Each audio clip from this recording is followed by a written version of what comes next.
Good morning. Good morning. Welcome. We've got some folks coming in. If you have room on your pew and you can scoot toward the windows to make room, that would be wonderful. Thank you. Welcome to all of you. Welcome to First Unitarian Church for our annual service of lessons and carols. I have just a few reminders of our holiday schedule to begin. We have our solstice celebration this coming Saturday at 6:30. This is for all ages, and I mean all ages, from the little to the what's the opposite of little? Not big. That's not right. Anyway, we want everybody to come. There's crafts and there's food and there's drumming, and it's wonderful. Then the very next day is Sunday, the 22nd. We have our annual holiday pageant that will be happening at 9 and 11. It is a barrel of monkeys, and you just got to come. It's so much fun. On Christmas Eve, the 24th, we will have our candlelight service, 5:30 and 7 p.m. We invite you to attend. And then on the 29th, our last service of the year, just one service at 11 in the morning. And that's the rest of the year, folks. It's going to be great.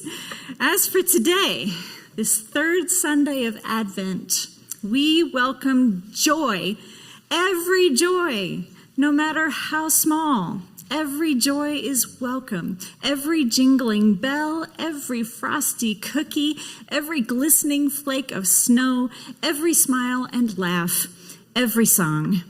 Even during long periods of waiting, long eras of traveling through wilderness, joy could erupt at any moment. And it is right for every heart to prepare it room. So today we light the pink candle for joy. And we make room for joy as we welcome in the holiday season.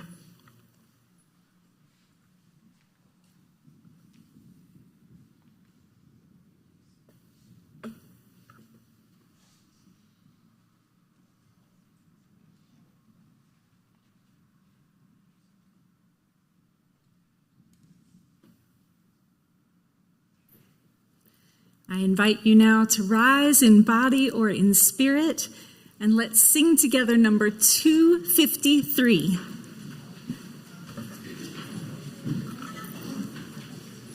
Thank you.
Wow, that was amazing. Not my voice, but that was amazing. I recovered from a cold a few days ago, but the voice has not yet come back. But I'm here, and it's good to be here. Hi, everyone. Good morning. About 5 years ago, I became disillusioned with my former faith. And as I deconstructed ideas and beliefs I had once embraced with total conviction, I experienced a kind of grief and aversion surrounding anything that resembled the faith tradition I had once espoused, Christmas included. For a few years, I disassociated from the holiday, writing it off with my list of judgments stemming from my now enlightened state of mind. But that's not the vibe of today. I don't want to ruin the vibe here. It wasn't until I started attending this church that I reconsidered the value of myth, metaphor, tradition, ritual, and yes, holidays like Christmas. It's been healing to revisit and reclaim the sweet Christmas memories I had boxed up and tucked away in that dark storage room of my heart. Even writing this homily provided me a sweet opportunity to reminisce on past Christmas memories, realizing I can still hold them, love them, and find the beauty and meaning in them regardless of my adherence to dogmas. So here's a list of some little random memories from my youth that make me smile now. And I hope you can relate to some of these and that they too can warm your heart and make you smile as well. For those of you who have been to Logan or Cache Valley or are from Cache Valley, a few of you, you know Old Main Hill at USU with that really, really steep hill that provides for some of the most epic sledding in all of the land. And my mom tells me when she was pregnant with me, that was the hardest part about being pregnant is when she was going to school there, climbing all those steps up that hill to the top. So that's where we would go every Christmas Eve to go sledding. And it's pretty intense. Has anyone done this on Old Main Hill? I mean, you're like one person, barreling down that hill. And like you get some serious speed. And at the bottom of the hill, there's like, it's a busy road. So really adds to the thrill of it all. You hear every year of these stories of people that like went into the road, but somehow that adds to the thrill and makes it all the more fun as you come flying down and you hear mom like, get off, jump off, before you go into the road. But that was always a very fun Christmas memory, followed by going to get Chinese afterward. Another one, as many of you have experienced, all of the treats and the goodies when you live in a neighborhood that just pile up on the counters from all of the neighbors. And I'm not a germaphobe anymore, but when I was younger, I was. Having a kid changed that.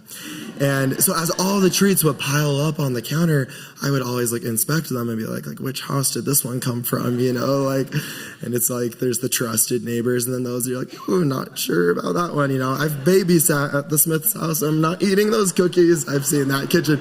It's not really the Smiths, I made up that name. But yeah, so many treats piling up, it was crazy. Neighbors dropping those off. I have fond memories of singing Christmas hymns around the piano. I would play, and mom would take soprano, my sister would take alto, my dad would take tenor, and I would take bass. And I can't join the choir. I live in Ogden. It's David always is telling me it's too much to drive. But very warm, fond memories singing around that piano, all of those Christmas hymns. And I just this year pulled out those hymns again and started playing, and really nice to revisit those. I remember I thought it was so hilarious. All of us siblings did. So ridiculous in hindsight, but buying the gaggiest of gaggiest gifts for each other, from the dollar store and whatnot. I would, at age 10, buy my 8-year-old brother a pregnancy test from Dollar Tree. And I just thought that was hysterical when he'd unwrap it. Or buying my dad a Hello Kitty hairbrush or whatever. It was just this production on Christmas of who could have the most ridiculous gifts. I remember the magic of waking up on Christmas morning to see bits and pieces of carrots on the porch that the reindeer had, eaten the carrots we left out the night before, just gasping, wow. I remember drinking hot chocolate every Christmas Eve and eating a shrimp cocktail. Although that combination is kind of gross in hindsight, but I loved that shrimp cocktail. Never will forget that 2001 Dodge Grand Caravan, aka minivan, that my mom would pack us 4 kids in the back, and it'd be snowing, and we'd going up those hills, and the van sliding all over the place. She's like, "I got this," and mom in the minivan with the 4 kids in the back. We lived up on a hill, so it was always a task to get up when it was snowing. I remember on Christmas Eve, I would do these 3D puzzles. Puzz 3D, anyone? I loved those.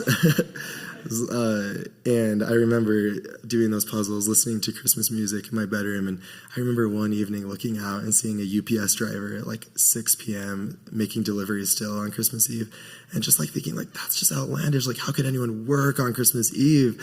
Like, I was so sheltered, hadn't experienced the world yet. Like, in that headspace, no one worked on Sundays either, I just felt so bad for that driver. I'm like, no, it's Christmas Eve. A couple others here. I remember every Christmas morning, like, why are my parents so tired and not excited to like go experience this with us? Like, get up, Mom and Dad. Oh, and when I got my first cell phone at age, I don't remember, 14-ish, it was a track phone. It was one of those flip phones with the prepaid, like you load in the texts, the minutes. It's 25 cents per minute and 10 cents per text.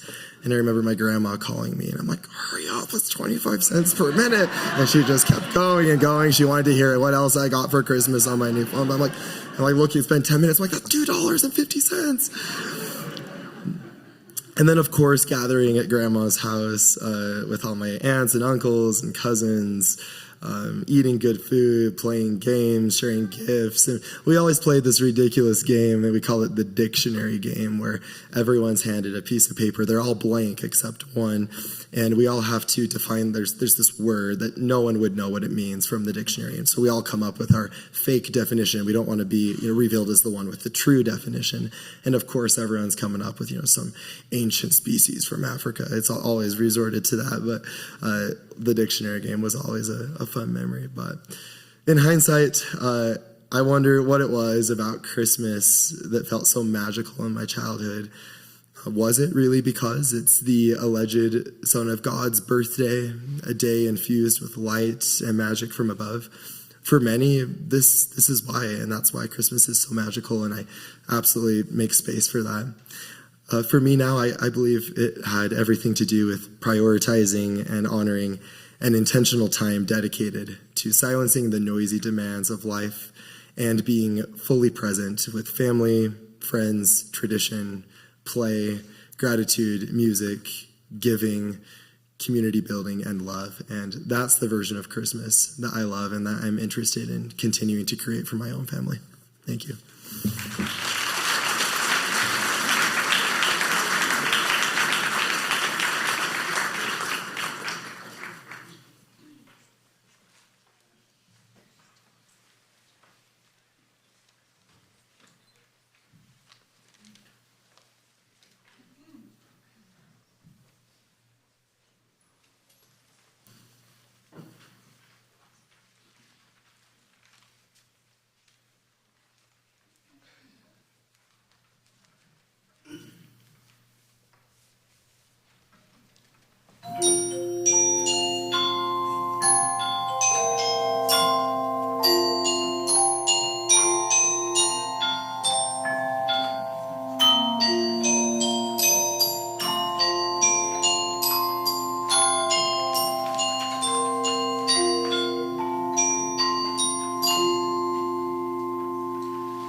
Good morning. Brandon was out of town when we practiced our lay ministry speeches for this month. If he'd been here, I would ask to go after someone else.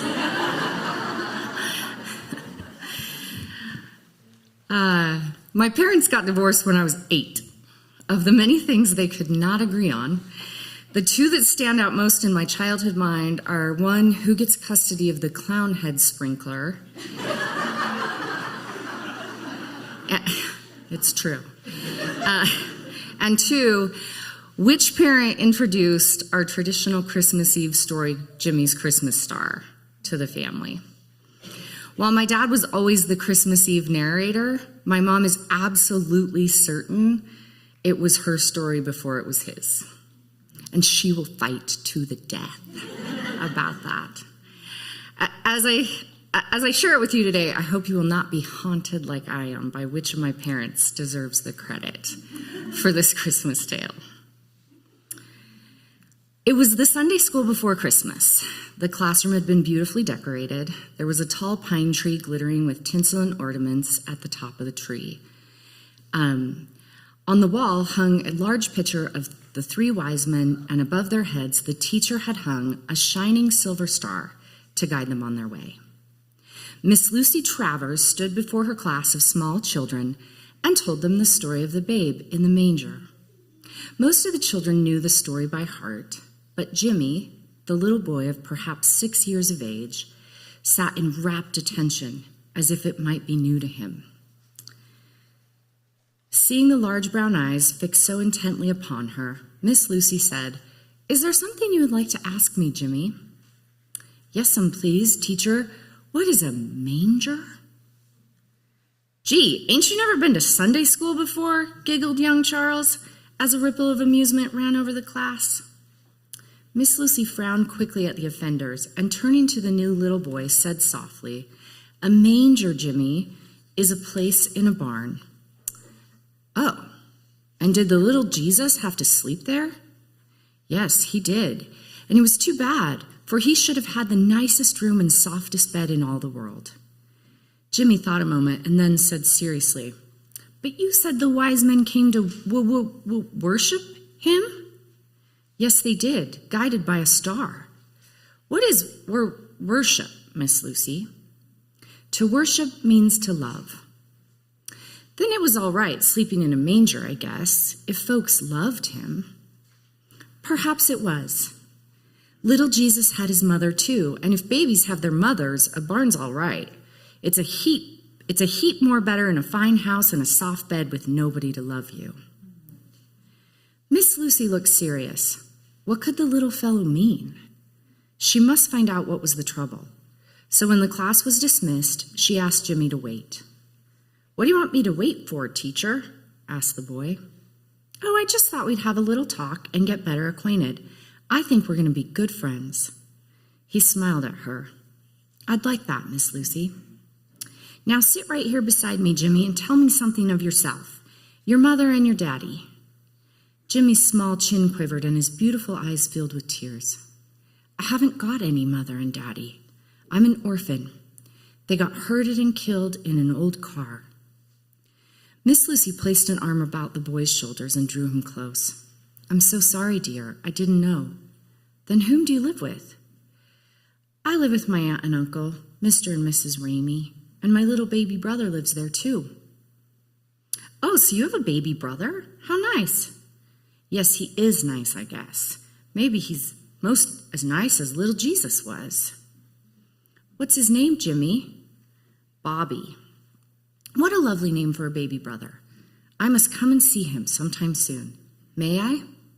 "Yes, he'd like you, Miss Lucy. You are such a nice lady." "Thank you, dear. How old is the baby?" 4 months old. You see, he's too little to miss them like me." Tears were again near the surface, so the teacher said hurriedly, "But your aunt and uncle will be your new parents now, won't they, dear?" "Well, they give us a home and food and clothes to wear, but they don't give us any loving. And boys need loving more than anything." Of course they do, Jimmy. I'm sure, though, your aunt and uncle must be very fond of a fine boy like you and that adorable baby. Only perhaps they don't know how to show it. No, ma'am, they don't want us. They don't like little boys. I heard 'em say so one night after I was supposed to be asleep. Here was a problem, a heartbreaking one, thought Miss Lucy to herself, and she determined to see what could be done. So she took Jimmy's address and decided to call as soon as possible. Gathering up the lesson papers and visual aids she had used in her lesson, she noticed Jimmy looking longingly at the large silver star. "Miss Lucy, could I please borrow your star?" "You may have it to keep, Jimmy, for your very own. It's lovely, isn't it?" "Yes'm. Thank you, teacher. You see, I need it for Bobby and me." "What do you mean, Jimmy?"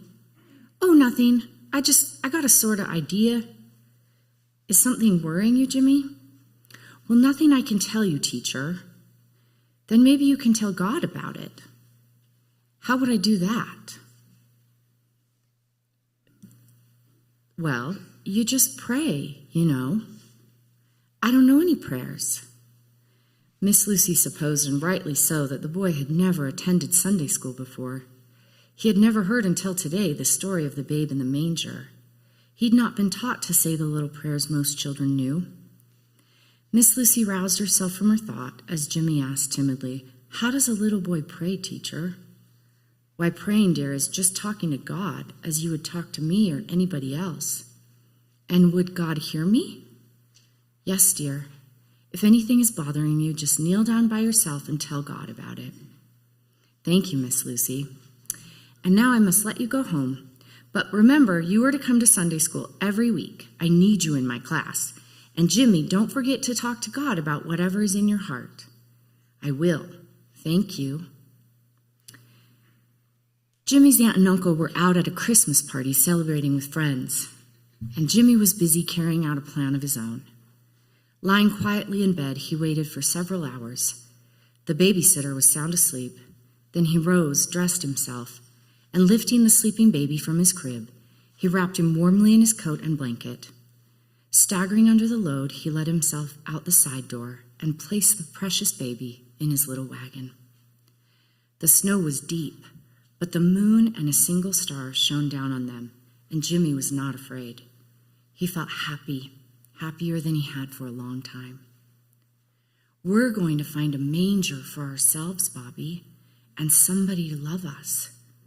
You know, little brother, a manger is just a place in a barn, and there's a barn, a nice one, a few blocks from here. Nobody lives there, and we'll do like little Jesus did and stay all night." The baby opened his big blue eyes and smiled at Jimmy. "We're going away from folks that don't want us, Bobby, and God will send some wise men to worship us like they did little Jesus.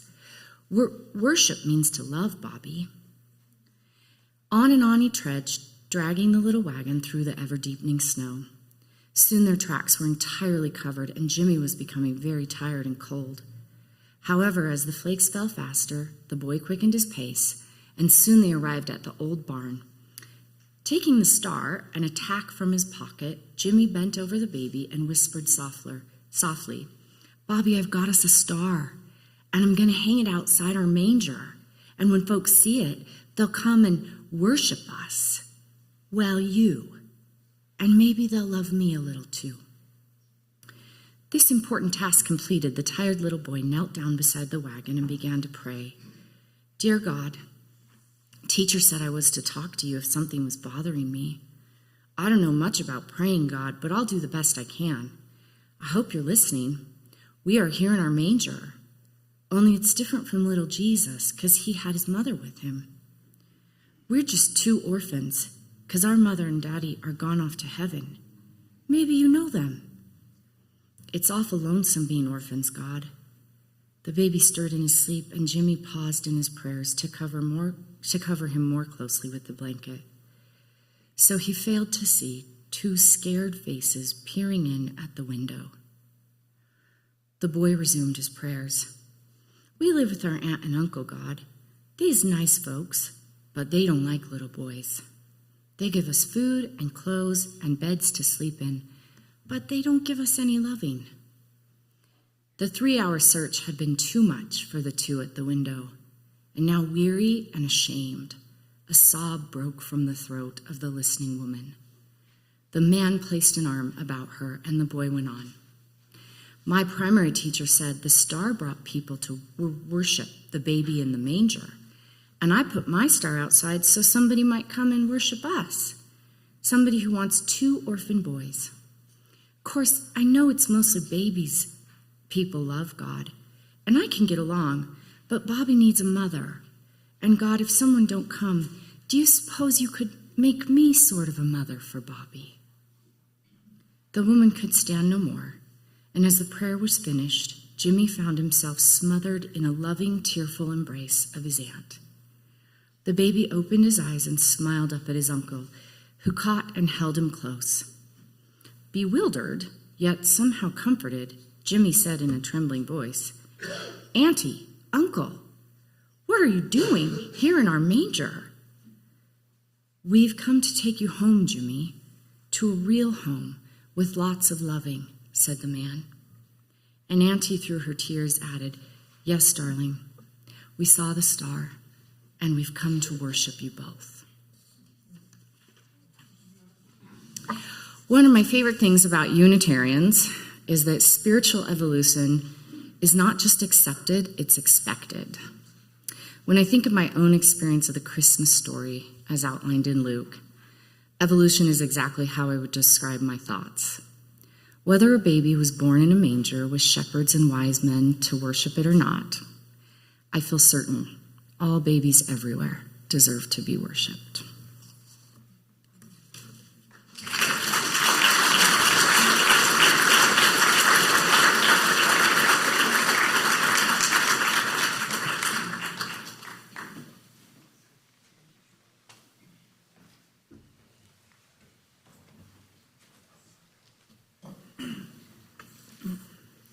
Oh, we give thanks for this precious day,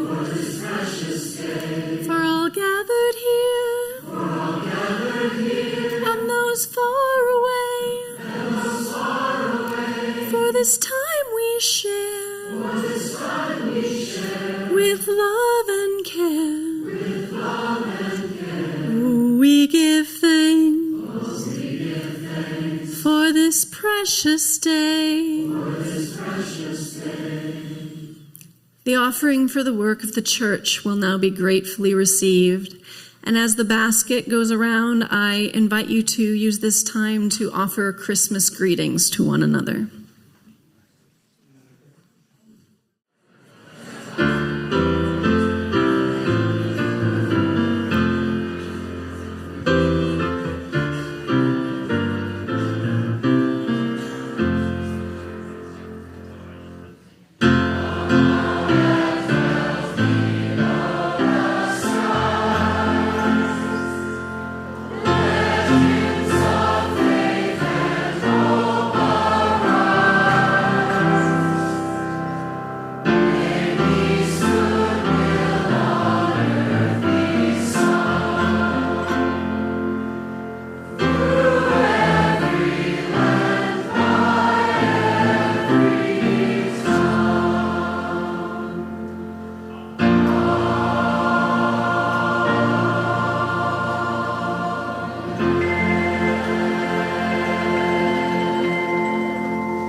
Good morning.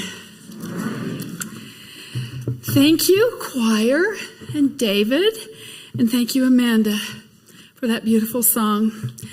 The pure tenderness of Silent Night is particularly special to me today, as you will soon hear in my story. It was the Christmas of 2002. Just a little over a year earlier had been the worst terrorist attack on U.S. soil on 9/11/2001, which to me now feels akin to when the pandemic hit in 2020. Salt Lake City had been set to host the Winter Olympics shortly after that attack in February of 2002, even though it felt very uncertain at times.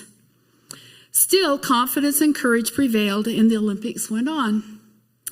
My husband was a volunteer German guest interpreter at Snow Basin, and I took a busload of kids from my school to watch the cross-country skiing event at Soldier Hollow. It was hailed as a tremendous success, and to me, it felt almost magical. I remember another very special moment from that same year when Walter Cronkite, known as the most trusted man in America, some of you might remember that, presented a story at the Tabernacle Choir Christmas concert here in Salt Lake City, which touched my soul. I would like to share that story with you here today. Let me take you back to an earlier time, the early 1900s, the final century of the recent millennium, which brought unprecedented possibilities and promise. But these hardly seemed like possibilities. As the Christmas of 1914 drew near, the nations of Europe were at war and anxious to expand and defend their borders as they summoned their best and brightest to the battlefront. Young men answered by the millions. With hardly a backward glance, the promise of youth was poured into that blind and futile aggression known as the Great War, World War I. This new century had brought a new kind of warfare. The German army had marched across Belgium before being stopped at Flanders Field. Field commanders quickly realized that digging in was the only way to survive the sweep of machine gun fire. So soldiers from the British, French, and Belgian troops languished only 60 yards away from the German soldiers in trenches infested with rats and lice, which were being pelted with freezing rain and shrapnel. As temperatures dropped, disease took hold and snipers picked off any who raised their heads above that earthen wall. The war was only 4 months old, each side losing thousands a day to both bullets and that silent enemy, influenza. In early of December 1914, an attempt was made to secure an official truce for the holidays. Pope Benedict XV had ascended to the papacy just a month before the outbreak of the war. And on December 7th, he issued an appeal to the leaders of Europe that the guns may fall silent at least upon the night the angels sang. Benedict's hope was that a truce would allow the warring powers to negotiate a fair and lasting peace. but there was little interest from leaders on either side. However, this did not stop soldiers at the front from seizing that moment when outside events seemed to provide a path to the truths that the leaders had rejected. As December 25th approached, the constant soaking rain gave way to frost, and the battlefields of Flanders were blanketed with a dusting of snow. German Emperor William II contributed to the holiday atmosphere when he sent Tannenbaum, or Christmas trees, to the front in an effort to bolster morale. On December 23rd, German soldiers began placing those trees outside their trenches, their tiny candles flickering in the night like Christmas stars. Lower-ranking British officers had earlier begun ordering their men not to fire unless fired upon. Like all implementations of live and let live, the officers' decisions were made without any authorization from above, and that tenuous truce slowly started to take hold. On Christmas Eve, 1914, Rifleman Graham Williams of the 5th London Rifle Brigade stood out on sentry duty, staring out anxiously across the wasteland of no man's land to the German trenches. He had already endured months of the brutal violence, the bloodshed, and destruction that would come to characterize World War I when something remarkable happened. He wrote, "All of a sudden, lights appeared along the German trench, and I thought, this is a funny thing. And then the Germans started singing, Stille Nacht, Heilige Nacht. All of the sentries woke up and woke the other soldiers to come along and see this and wondered what on earth was going on," he recalled in the BBC radio show Witness History. As they finished Silent Night, voices from the Allied lines responded with Christmas carols of their own. Quote, "They finished their carol, and we applauded them, and we thought we should retaliate in some way. So we replied with the First Nowell. Lieutenant Sir Edward Holtz proclaimed that we assaulted the enemy with every conceivable song, from carols to Tipperary. Then the Germans responded with a Christmas concert of their own, and it was not long before the cold air rang with everything from Good King Wenceslas to Auld Lang Syne. A British war correspondent reported later that soldiers also heard a clear voice singing the beloved French carol, O Holy Night. The singer, Victor Grenier of the Paris Opera. Because the trenches were so close, soldiers were able to shout greetings to each other, even initiating conversations. While there were relatively few British troops who spoke German, many Germans had worked in Britain before the war, and this facilitated communication between the two groups. A German officer known only as Thomas gave Lieutenant Holtz a Christmas gift, a Victoria Cross and a letter which had belonged to a deceased English captain. Lieutenant Holtz responded by giving the German officer his silk scarf. One German soldier retrieved a photograph of himself in uniform and asked his former enemy to post it to his sister in Liverpool. Censorship had not yet been imposed on letters home, and British soldiers wrote of playing football, which we call soccer, and sharing food and drink with men who had been, just a day earlier, their mortal enemies. These accounts stress that the men themselves could scarcely believe the remarkable events that were transpiring around them, and that they recognized, even in that moment, their unique and historic significance. Christmas Day dawned over the muddy fields, and both sides cautiously picked their way through the barbed wire. Side by side, they buried their dead, perhaps recognizing that the peace surely could not last. Both sides also used the cessation of hostilities to improve and reinforce their trenches. Whatever the spirit of Christmas had been before, it was now, above all, the spirit of hope, of peace. As the Christmas of 1914 drew to a close, Soldiers who had sung together and prayed together returned to their trenches. They must have felt such a reluctance to let common ground between them become a no man's land again. That Christmas truce may not have ultimately altered the course of the war, but as historian Dan Snow says in the BBC podcast Voices of the First World War, the fact that it happened at all is miraculous. Quote, "The truce was a brief, tantalizing flash of individual humanity in a war of bureaucracies and machines and high explosives. And it had a profound effect on the men who experienced it.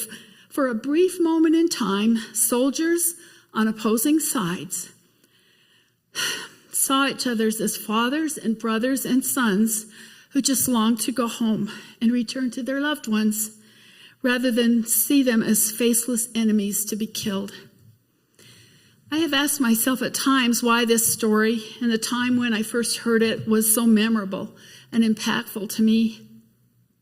Maybe it was because, as in 2024, it was a time of deep fear and discouragement, and it gives me hope, that most precious commodity. May this story do the same for each of us during this special time of year, and may it help us see the humanity in each other as brothers and sisters on this tiny speck in the universe. Happy holidays and Merry Christmas.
my hidden stash.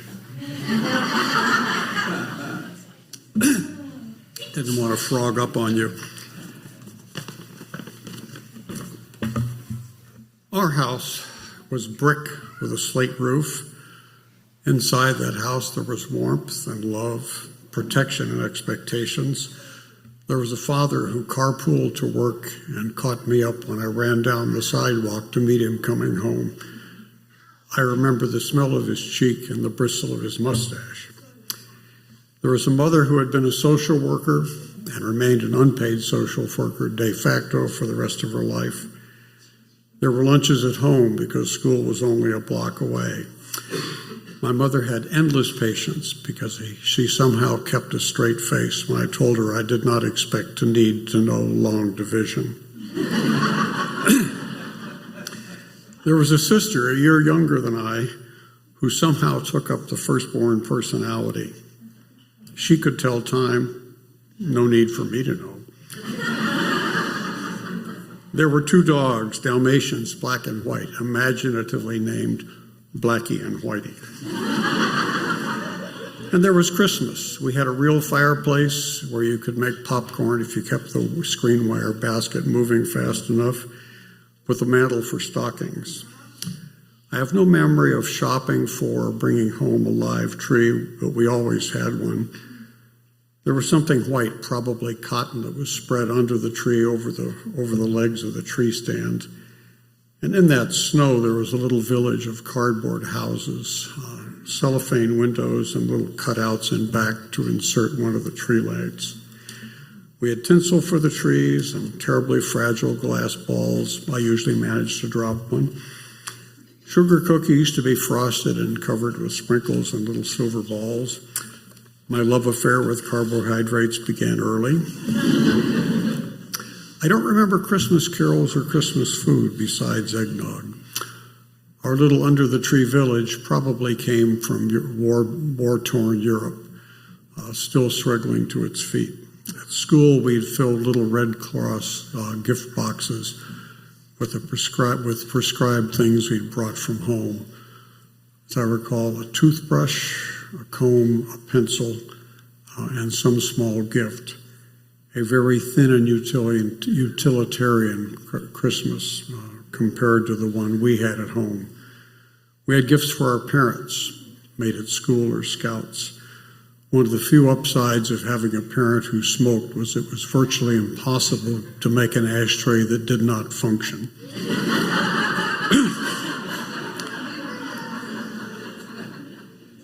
Potholders were another perennial gift. Most of you can probably remember making those too. We made ornaments at school too, like the red and green paper loop chains. Craft projects were usually my tip-off at school that a holiday was coming.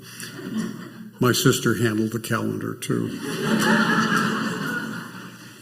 We opened presents on Christmas morning, unlike my mother's side of the family who followed the German tradition of opening them on Christmas Eve. After opening our own presents, my sister and I took small gifts to some of the immediate neighbors. Help had received their gifts earlier. Cross-country skiing a couple of years ago up Mill Creek Canyon, my friend looked around and said, "We live in a Christmas card." Those long ago Christmases were life in a Christmas card too, fortunate, rare, and precious. Religious holidays and festivals hover around the winter solstice for good reason. Celebrations of summer solstice, the equinoxes, the cross quarters have long since disappeared. Remember that it is less than 150 years since all heat and light came from fire. So the return of warmth and light was something to be celebrated, even if it was just the promise. In a season of dark and cold, it was instinctive to hold our family and friends closer. Christmas is many things, among them now an orgy of commercialism. I remember a cartoon of an immense sleigh barreling down out of the sky at a small, pathetic turkey holding a sign that said Thanksgiving Santa is screaming, "Clear the runway! Clear the runway!" The most important gifts, of course, are the things you don't have to buy, ship, wrap, or exchange, and they're always the right size. We can never have too much of love and warm thoughts. As our mothers encouraged us when a gift somehow fell short or fell apart, it's the thought that counts. I would like to leave you with a thought from Howard Zinn, an American historian. Zinn wrote, "And if you choose to do some small thing, you don't have to wait for some utopian future. The future is an endless succession of present moments, and to live now as we think people ought to live is itself a marvelous victory." Merry Christmas.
May all beings be well. May all beings be content. May our actions be bonded to our deepest values. May we treat others as we would be treated. May we move through each day with compassion toward ourselves, our friends, and our enemies. May each breath bring us closer to our truest selves and to those we love. Amen.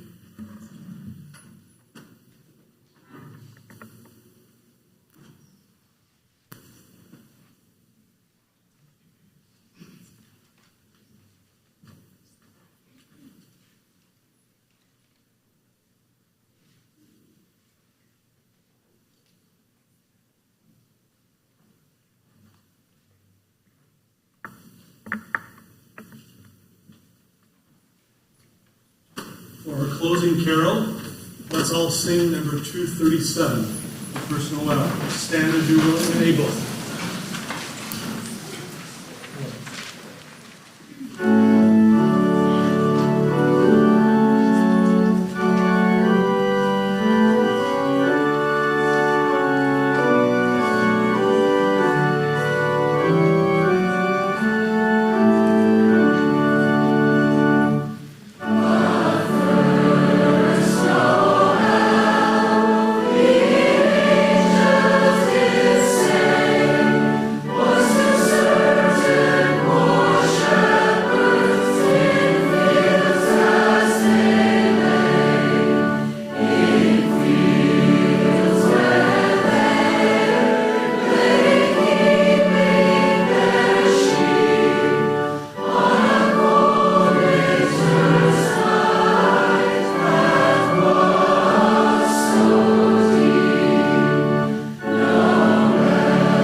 My friends, this Christmas season, my hope for each of you is that you each find a star to follow, and that you each both give and receive warmth.